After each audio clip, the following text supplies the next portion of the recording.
Bueno, la psicolingüística. La psicolingüística es una rama de la psicología y de la lingüística.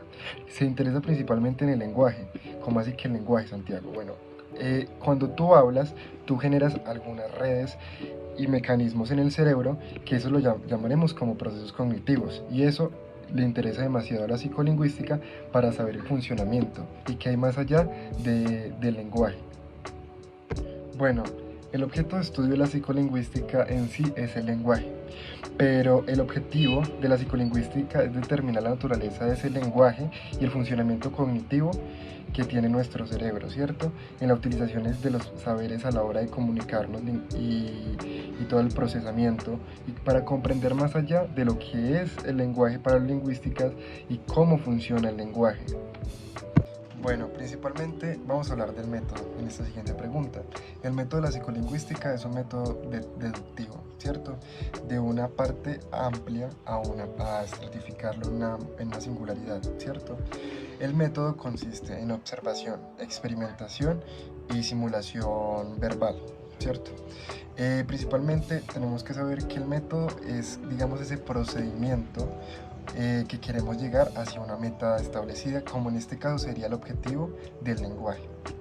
Bueno, para ser un poquito más resumido en la parte de la historia del surgimiento de la psicolingüística, principalmente Chomsky, el movimiento chomskiano, ya cuando estaba, digamos, la revolución cognitiva, apareció, digamos, la psicolingüística. Después de esto vino el padre de la psicolingüística, que sería Gustav Gauliel, que creó, digamos, la psicolingüística sistemática. Y luego llegaron los conductistas como Pavlov diciendo que el lenguaje es un segundo sistema de señales. Luego vino lo que fue la cuarta, que fue en 1934 sobre el pensamiento y lenguaje, que eran algo relacionados, ¿cierto? Recíprocamente.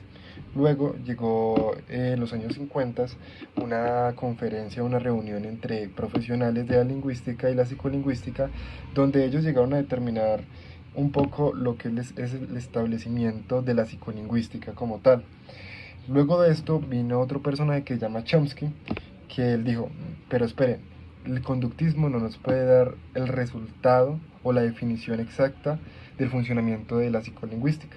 Entonces él dijo, el conductismo dejémoslo a un lado, no sirve hasta tal punto.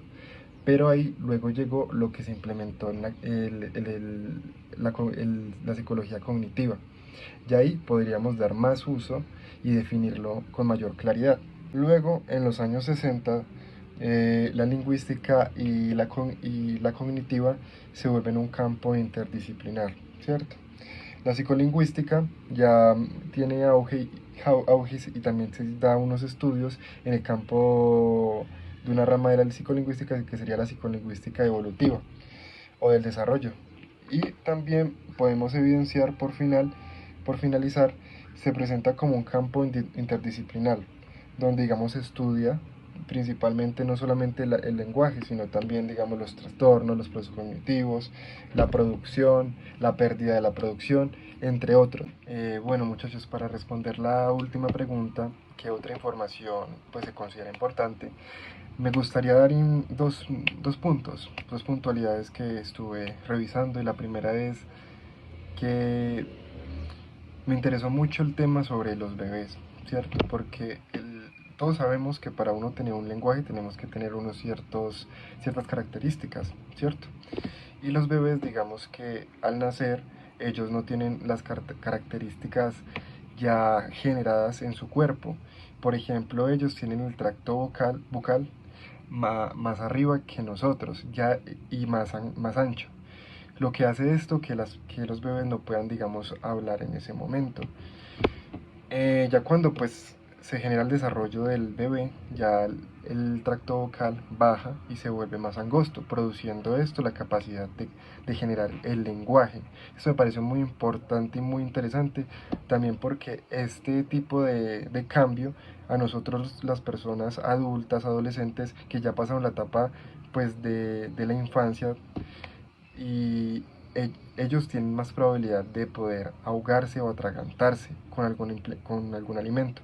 En cambio, los bebés en esta etapa de nacimiento ellos tienen la posibilidad de succionar la mama de alimentarse por la mama de la madre y a la vez poder respirar. Algo también muy interesante, pues que yo no sabía la psicolingüística y uno, digamos, apenas entrando en este mundo, en este entendimiento, uno cree que hay otros animales que tienen el mismo lenguaje que uno o posibilidades, ¿me entiendes? Pero ya cuando llegas a entrar, haces preguntas al docente, uno se va dando, digamos, la claridad que nosotros somos unos seres muy desarrollados en la parte psicolingüística, lingüística, y nosotros somos las únicas personas que tenemos, que tenemos un lenguaje, ¿cierto? Por ejemplo, los colombianos tenemos un tipo de cultura, un lenguaje, un modo diferente fonológico de todo tipo. En cambio, digamos, si nosotros vamos a otro lugar, tenemos otro tipo. Pero digamos, los animales no tienen este tipo de capacidades de autorregularse también. Ciertos animales tienen algunas características semejantes, pero no todas las características que abarquen, digamos, el campo de la psicolingüística que nosotros, digamos, estamos más desarrollados, más interesados, más capacitados.